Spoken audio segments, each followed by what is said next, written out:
Thank you for staying with us on Citizen Weekend. As technology continues to advance and more Kenyans embrace cashless transactions, concerns over personal data breaches are on the rise. An increasing number of Kenyans, particularly women, have raised complaints about receiving unsolicited text messages and phone calls from strangers, often at odd hours, in clear violation of their privacy rights. Under the Data Protection Act 2019, it is an offense to misuse personal information, including sending unsolicited messages, adding individuals to WhatsApp groups without consent, or enrolling them in marketing lists. So, what should one do when their privacy is breached? Citizen TV's Ben Curie brings us that insightful report. Anytime you make a purchase, whether at a supermarket, through an online taxi service, or while paying bus fare in a matatu, chances are you reach for your phone to complete the transaction.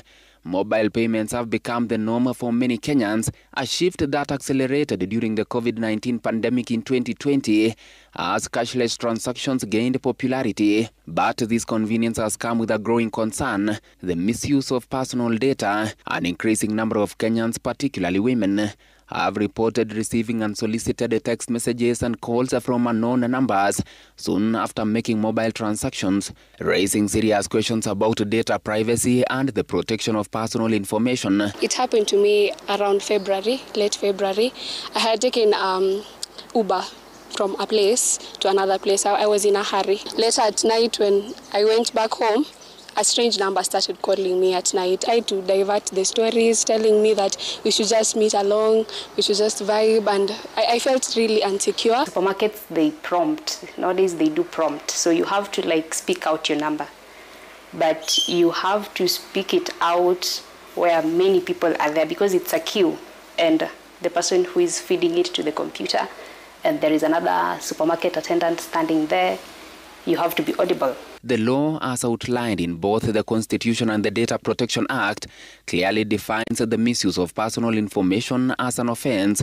This includes sending unsolicited or spam messages or adding someone to a WhatsApp group without their consent. But what steps should one take when their personal data is violated? Dr. Mogambi Laibuta is an advocate of the High Court and a privacy and data protection practitioner. You can file a complaint with the Office of the Data Protection Commissioner. Then some investigations might be carried out, and if it's seen that there was a violation of the Data Protection Act, the Data Commissioner may sanction that person who was mishandling your data. However, a section of Kenyans feel more should be done, calling on the Communications Authority to review existing rules on data minimization on fears of increased privacy violations. So the sexual harassment, which affects most ladies, unapata maybe mtu anakutumia picha mbaya, kama kungekuwa na venye tunaweza kabi hiyo nini ya kutumia vitu kama hizo, mtu asipate namba yako randomly, ingekuwa sawa. The Communication Authority, the CBK, the Office of the Data Protection Commissioner could provide some guidelines on the minimum data that is required to confirm transactions. Data breaches are not only exposing victims to sexual harassment, but have also opened the door for fraudsters to exploit personal information for criminal activities. Just how safe is our personal data, and how much information should we be sharing? Ben Curie, Citizen TV, Nairobi.